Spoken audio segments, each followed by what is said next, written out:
Muy buenos días, buenas tardes o buenas noches, dependiendo de donde se encuentren las personas que nos ven y nos oyen. Hoy tenemos el agrado de contar con el doctor Ariel Gelblum, director del Centro para América Latina del Simon Wiesenthal Center. Creo que lo dije bien, Ariel. Un gusto saludarte, Ariel. Buenos días, buenas tardes, buenas noches, donde esté. El doctor Ariel Gelblum es abogado por la Facultad de Derecho de la Universidad de Buenos Aires. Dirige la oficina del Centro Simon Wiesenthal para América Latina desde el año 2015. Fue miembro fundador y se desempeñó como secretario de su junta directiva desde sus inicios. Representó al centro en el capítulo argentino de la Alianza Internacional para el Recuerdo del Holocausto, el IRA. En su actual rol como director del centro, es observador permanente ante la Organización de Estados Americanos, OEA, y el Parlamento Latinoamericano. También es miembro del International Legal Forum for Combating Antisemitism y el Legal Network Initiative en ambos casos. Organizaciones de abogados que comparten estrategias para combatir las nuevas formas de antisemitismo por medios jurídicos. Es un destacado impulsor de la adopción de la definición práctica de antisemitismo de la Alianza Internacional de Recuerdo del Holocausto, IRA, por sus distintos organismos públicos y privados de América Latina, destacándose entre ellos la OEA, el Congreso de la Nación Argentina, las Universidades Nacionales de Buenos Aires, Cuyo, Tucumán y la Asociación de Fútbol Argentino. Expuso en los más diversos foros, destacándose la Cámara de los Lores en el Parlamento Británico y la Ciudad de las Ideas en Puebla, México, y ha publicado numerosos artículos en medios periodísticos y especializados. Bienvenido, doctor Ariel. Un placer, y veo que también somos colegas, somos abogados los dos. Para comenzar, me gustaría que nos explicaras, nos dieras a conocer quién fue Simon Wiesenthal.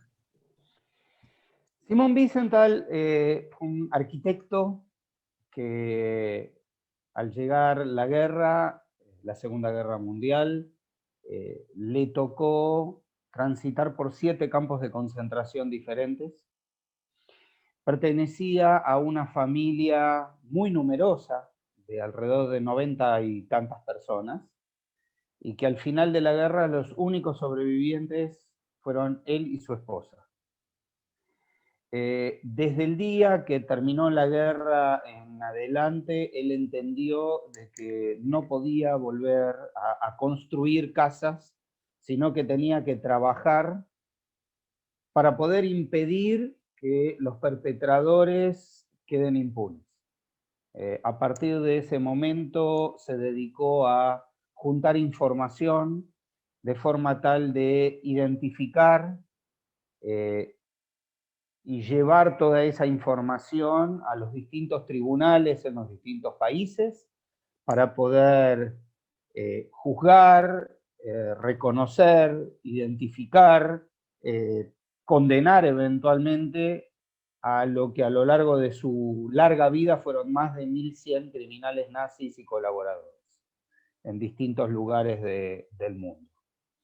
En el año 1977, un grupo norteamericano se acerca a Wiesenthal para decirle que ellos querían crear un organismo que pueda continuar su tarea el día que él no esté.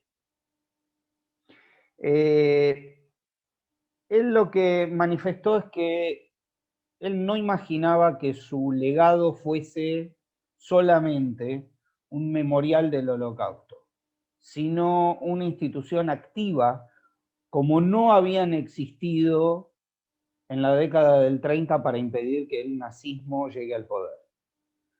Por lo tanto, él deja, digamos, este legado, que el Centro Wiesenthal es esta institución que se crea en 1977 y su sede central está en Los Ángeles, y su objeto es denunciar, combatir y establecer todas aquellas formas de racismo, xenofobia, discriminación, antisemitismo y después de los hechos de las, digamos, de algunos de los que vamos a hablar, terrorismo en el mundo, de forma tal de, bueno, combatirlo y entender que es la nueva tarea que nosotros tenemos que encarar.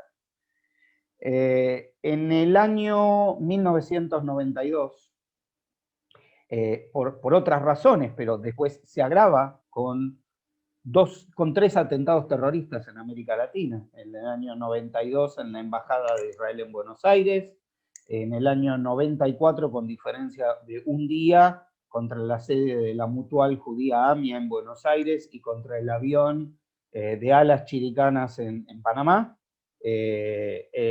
dan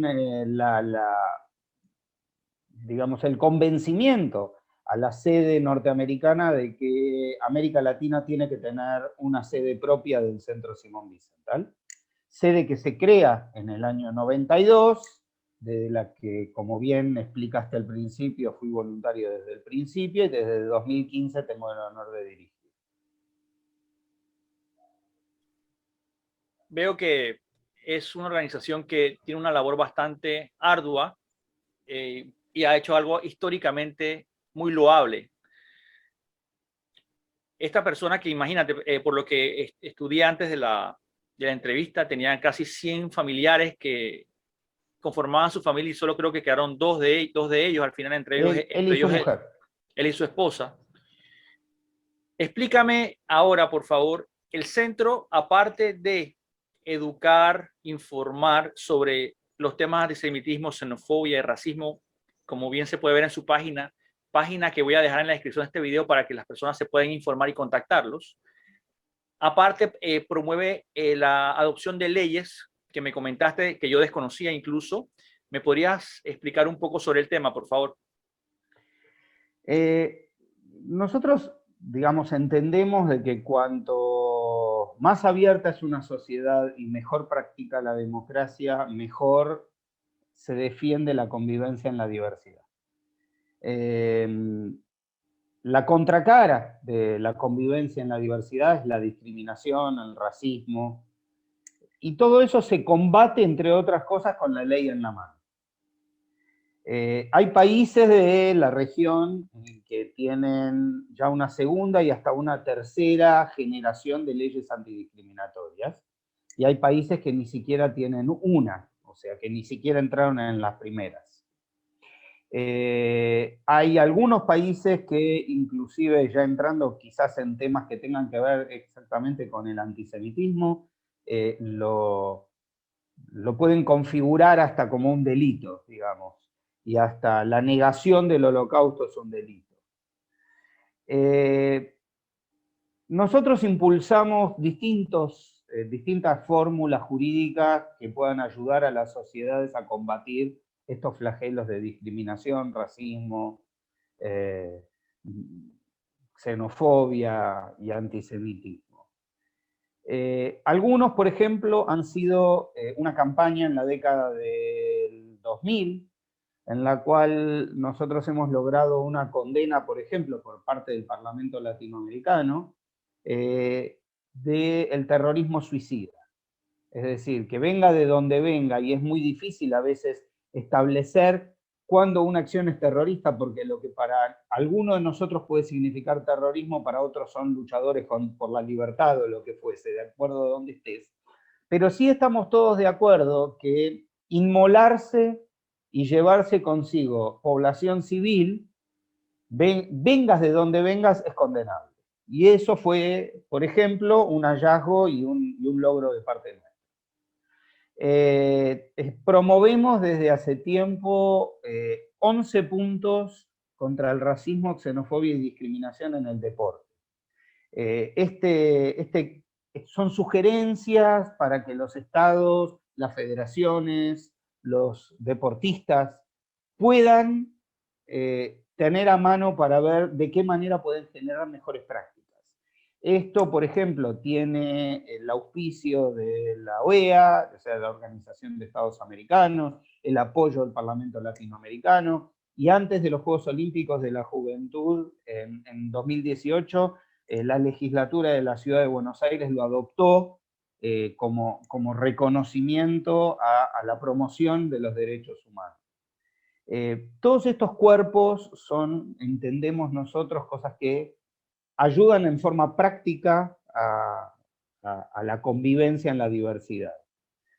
Desde el año 2016 hay un organismo conformado por 35 naciones que se llama Alianza Internacional del Recuerdo del Holocausto, que no es una organización judía, sino que 36 naciones, todas democracias, forman parte de este organismo. Y en 2016, como bien decía, adoptaron una definición de a qué se entiende por antisemitismo. Es decir, de forma tal de que definiéndolo sea mucho más fácil combatirlo. Y establece una serie de ejemplos prácticos en los cuales se entiende de que ese tipo de acciones configura antisemitismo. Entonces, hay una campaña por parte nuestra en que la OEA en 2019, Uruguay en enero de 2020, Argentina en junio de 2020 y Guatemala en enero de 2021 ya adoptaron esta definición y la incluyeron como parte de sus legislaciones. Y junto con la OEA desde el año pasado estamos tratando de que los países adopten esta definición, porque adoptar esta definición implica identificar cuál es el hecho punible y poder legislar, enseñar, aprender, generar buenas prácticas y eventualmente castigar a aquellos que generan este tipo de acciones.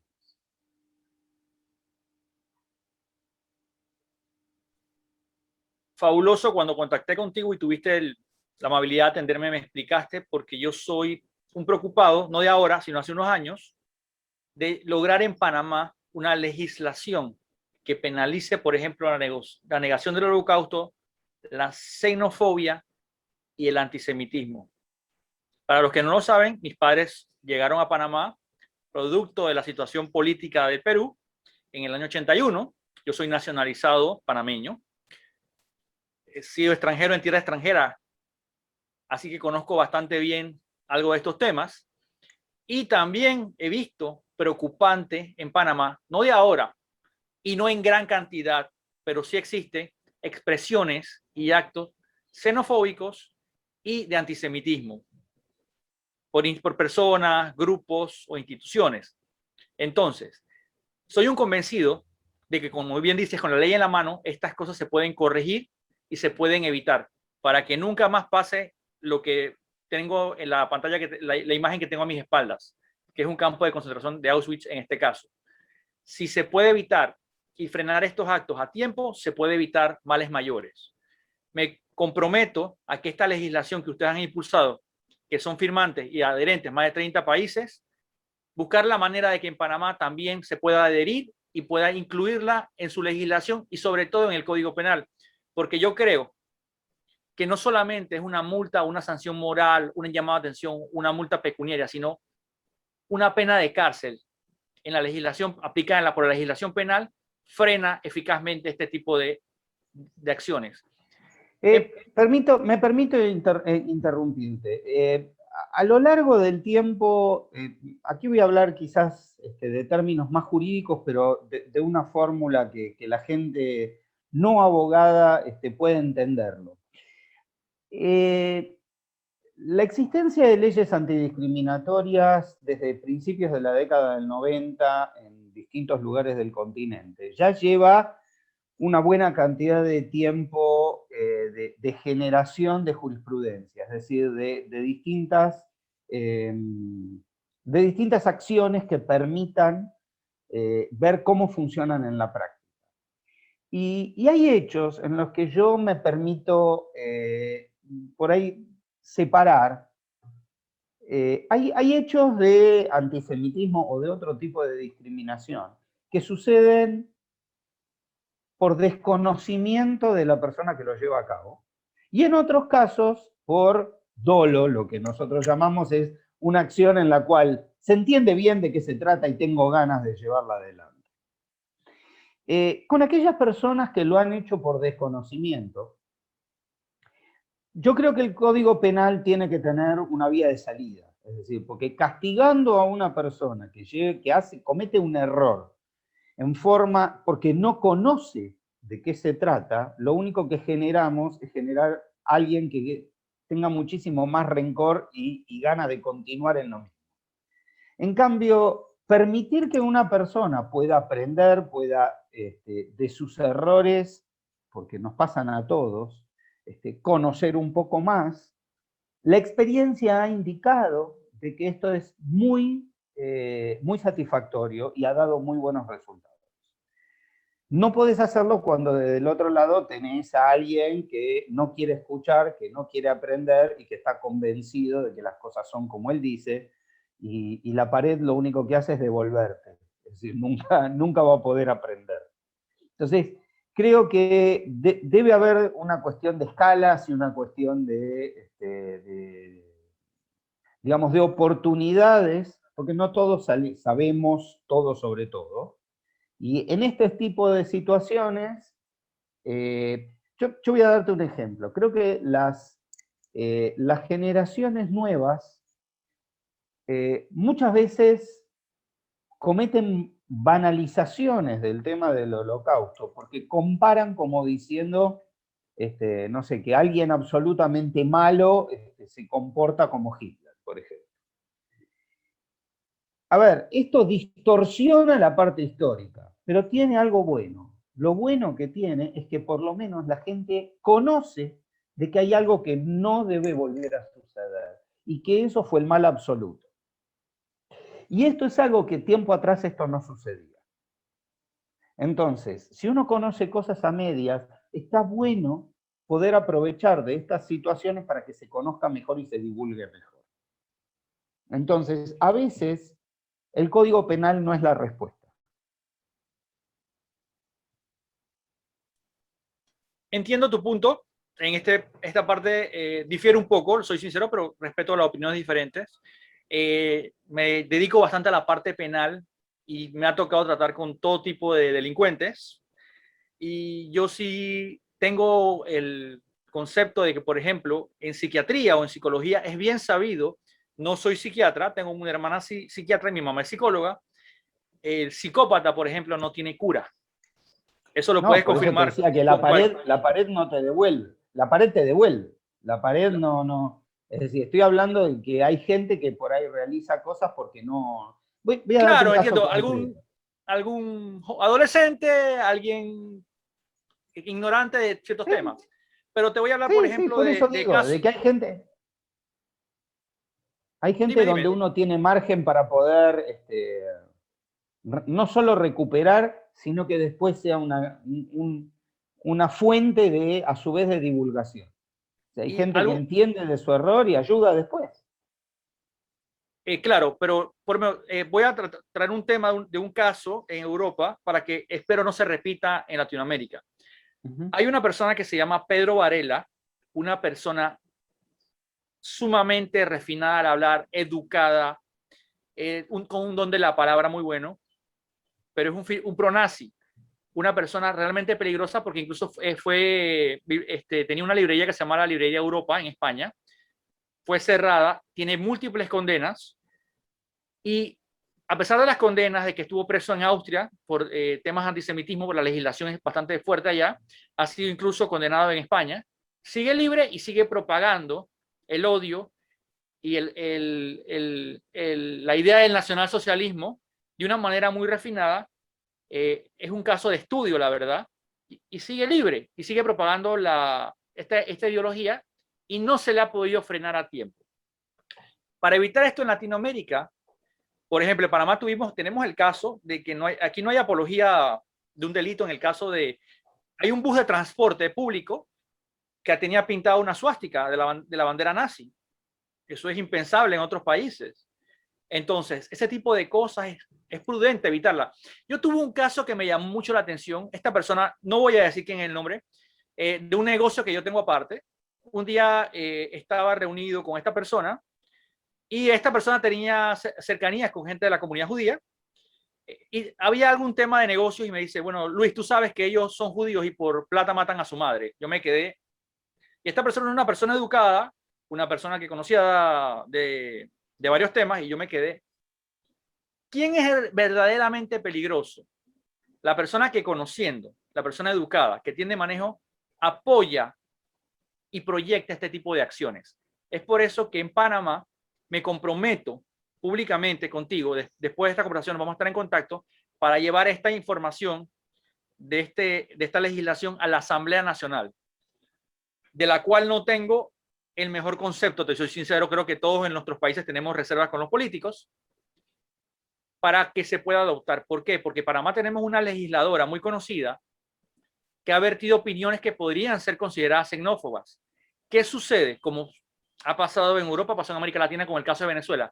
Al tener una inmigración masiva por una situación muy precaria en Venezuela, ha habido brotes de xenofobia, producto de errores y también de faltas de personas o abusos de estas personas que vinieron de afuera, que no son todos, pero son una ínfima parte, ha producido una reacción, y de esta reacción hay políticos que se han aprovechado para ganar adeptos o ganar mediaticidad y poder tener relevancia. Entonces, sí me preocupa tener una legislación robusta y fuerte para poder evitar este tipo de cosas, Ariel. No, no, por supuesto, no tengo que aprobar eso, así que claramente. Explícame algo, Ariel. Te voy a poner, por ejemplo, algo que pasó en Panamá. Si bien es cierto, América Latina, su participación en la guerra estuvo limitada a ser una ruta de escape de jerarcas nazis, de dineros y bienes, como lo fue en el caso de Argentina con el oro nazi, entre otros activos. En Panamá se dio el caso de que las sociedades anónimas de aquella época ayudaron al eje a burlar los bloqueos. En Panamá no ha habido una investigación, hasta donde yo conozco, formal en cuanto a estas cosas. Tuvimos el caso en los conocidos Panama Papers, donde en la investigación de una televisora alemana, uno de los abogados que era dueño de la firma de Mossack Fonseca, aducen las periodistas alemanes que era hijo de un oficial de la GCS que llegó a Panamá. Sería bueno investigar cuántos nazis de esa época llegaron a Panamá y esos recursos, si llegaron alguna vez a Panamá, para poder devolverlos, como fue lo que lograron ciertas legislaciones con el caso, por ejemplo, de Suiza o condenas internacionales. ¿Qué opinas al respecto? Por supuesto, es decir, es trabajo que hay que realizar continuamente. De hecho, estamos trabajando en cosas parecidas en distintos lugares. ¿Cuál es tu visión, tu opinión en la actualidad?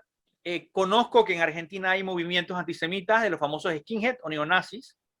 ¿Cuál es la situación actual de estos movimientos, por ejemplo, en la Argentina o en Sudamérica?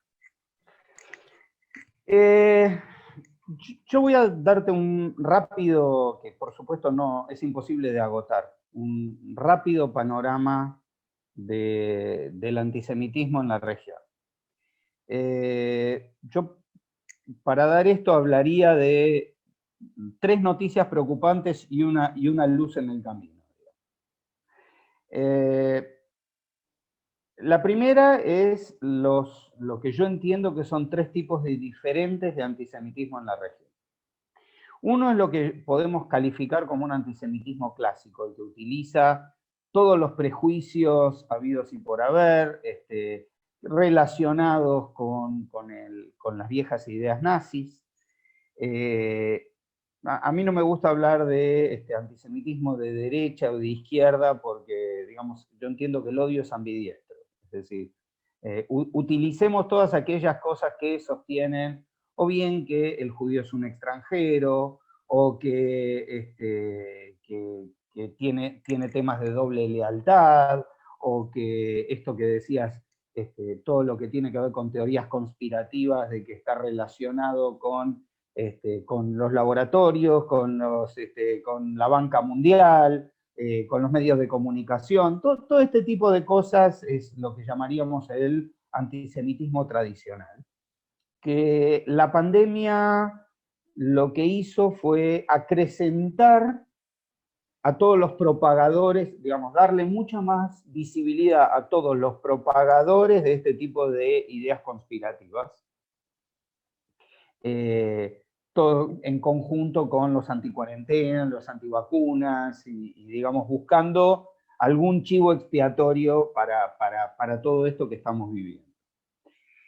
La segunda tiene que ver con un concepto que entiendo una desviación de determinados grupos de izquierda o de ultraizquierda, pero no es privativo de ellos, que tiene que ver con esa postura de decir, yo no tengo problema con los judíos, tengo problema con los sionistas, entendiéndose al sionismo como algo malo. Permítame aclarar que la definición que uno puede tener de sionismo es el movimiento histórico que el pueblo judío, el deseo histórico que el pueblo judío siempre tuvo de poder tener nuevamente un Estado judío en Tierra Santa.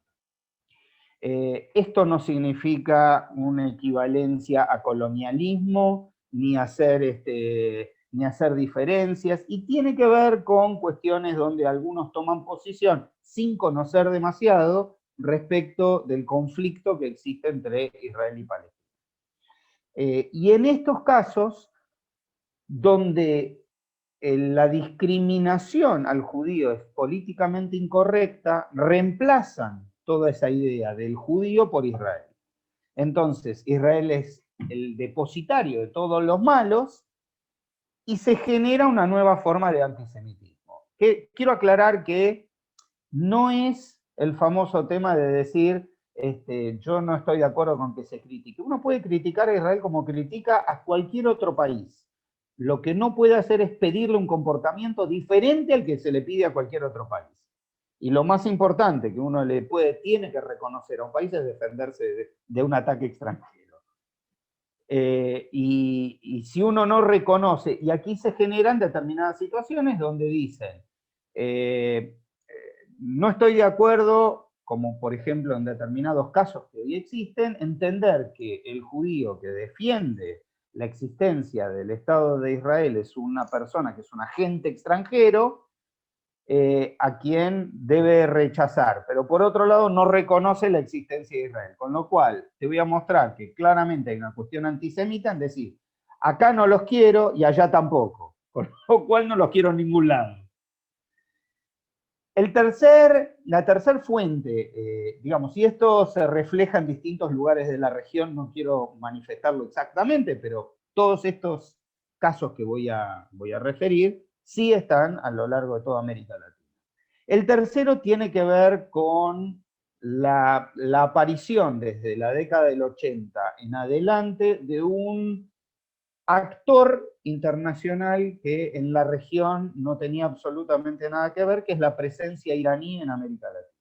Irán tiene una política posterior a la revolución, digamos, desde la revolución islámica en el año 79 en adelante, una política absolutamente antisemita, no solo propiciando la destrucción del Estado de Israel, sino en contra de todos los judíos en cualquier lado del mundo donde estén. Y prueba de ello son los 3 atentados que Hezbollah realizó en la región a los que me refería antes. La aparición de medios de comunicación como Hispan TV sostenido desde Irán, gente que sostiene los intereses de Irán en América Latina, y ni que hablar de sus relaciones con el gobierno actual de Venezuela, y lo que antes sucedía en la triple frontera entre Argentina, Paraguay y Brasil.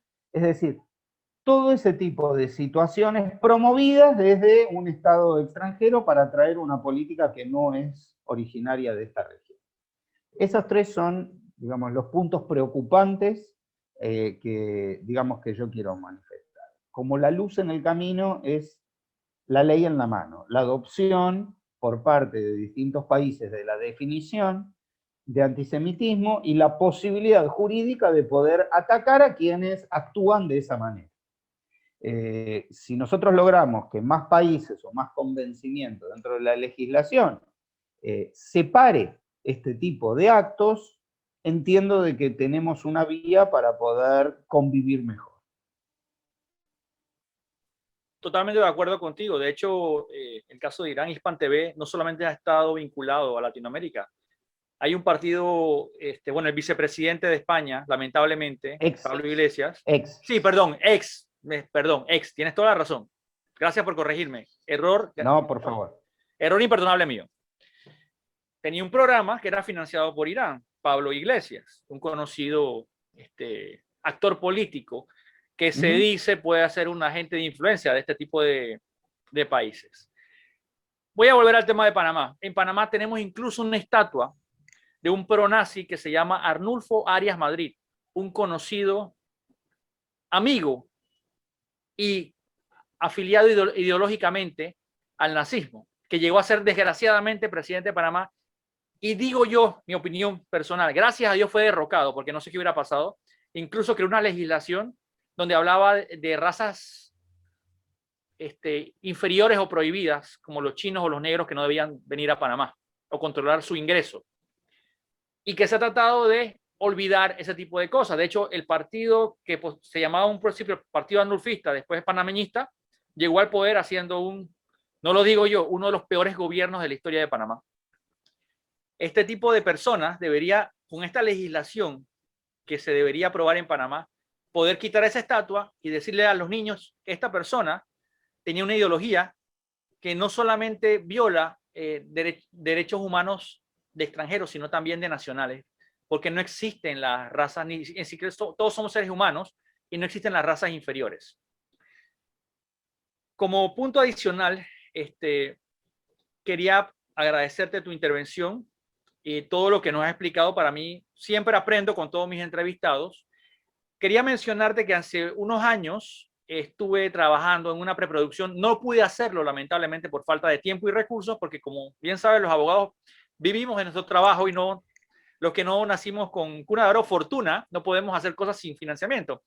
Quería un documental sobre la Operación Finale, que es mejor conocida por los medios como la Operación Garibaldi, donde el Mossad tiene que entrar a un país de la Argentina que no era amigo de Israel, que ocultaba a jerarcas nazis y logra capturar a esta persona. Quería entrevistar a Rafi Eitan, ya él murió lamentablemente, pero él pudo capturarlo.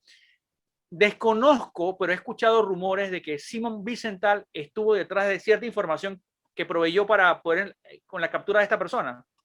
De Eichmann, sí, de Adolf Eichmann.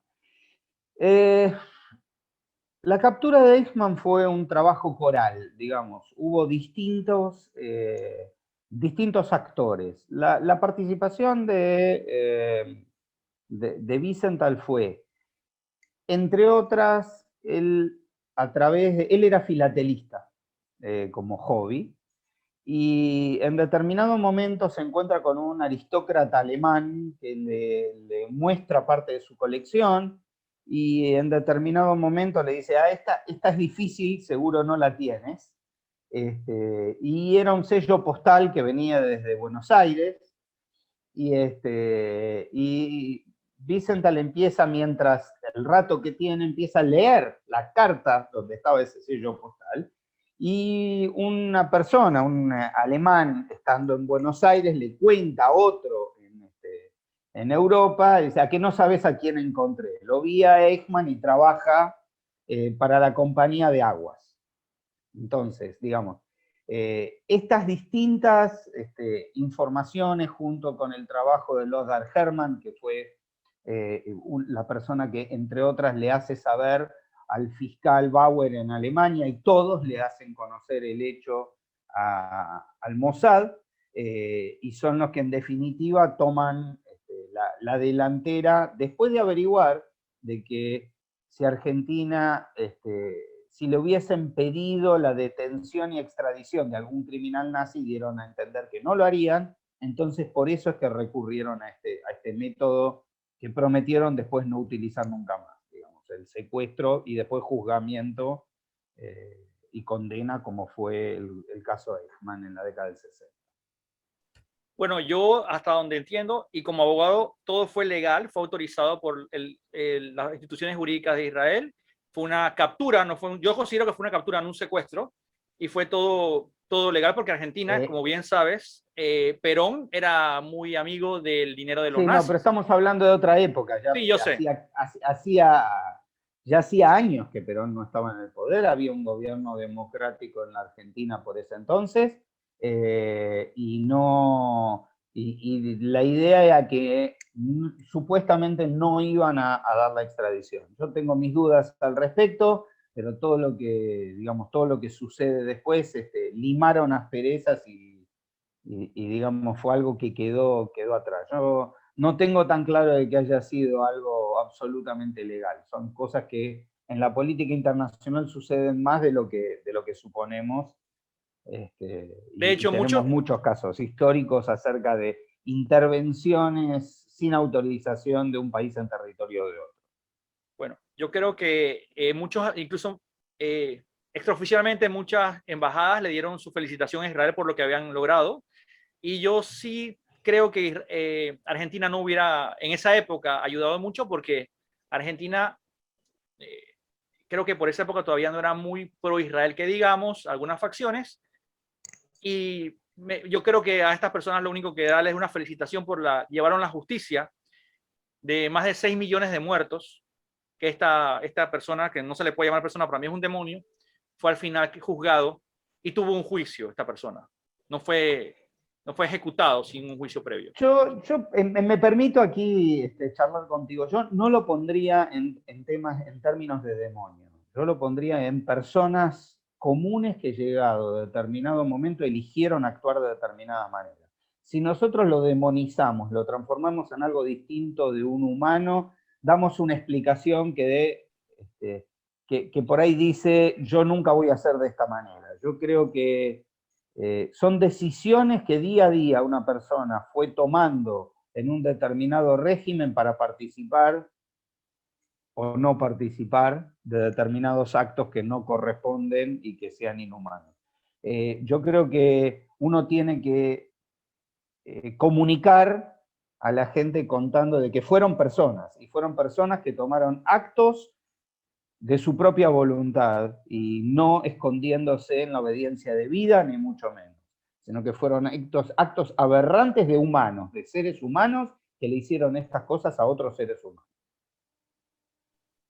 Totalmente de acuerdo contigo, doctor Ariel, y te agradezco nuevamente tu tiempo. Te felicito por tu trabajo, por el trabajo que lleva el Bicentennial Center. La verdad es muy loable y lo felicito. Me siento honrado de poder hacer esta entrevista. Vamos a seguir en contacto, lo prometo. Voy Con a pedir tu gusto. ayuda para poder llevar esta legislación a la Asamblea Nacional. Eh, sería la primera quincena de julio. Voy a ver cómo involucro legisladores, a los medios, porque esto es importante. Esto es importante. Te agradezco y te pido una última reflexión antes de despedirnos, por favor.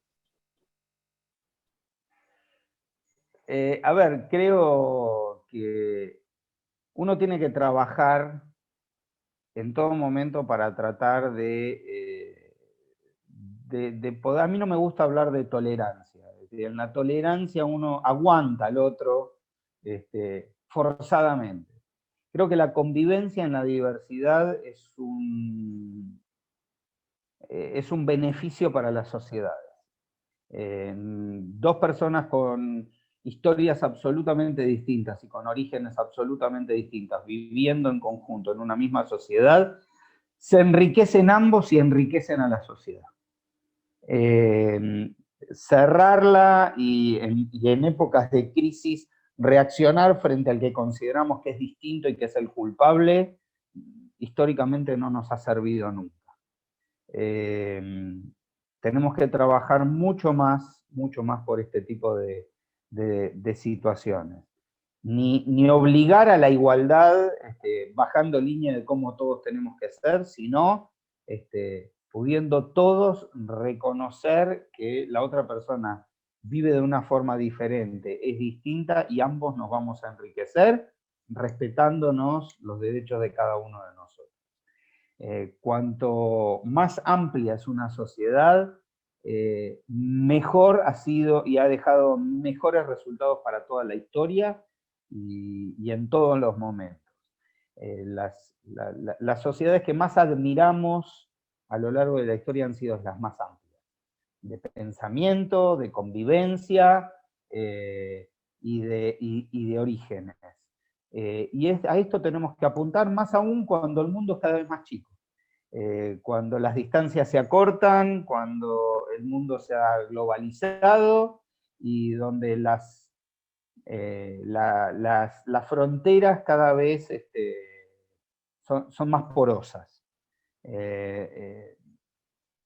Creo que esa es la lectura que uno tiene que tomar para poder encontrar de qué forma uno puede vivir mucho mejor.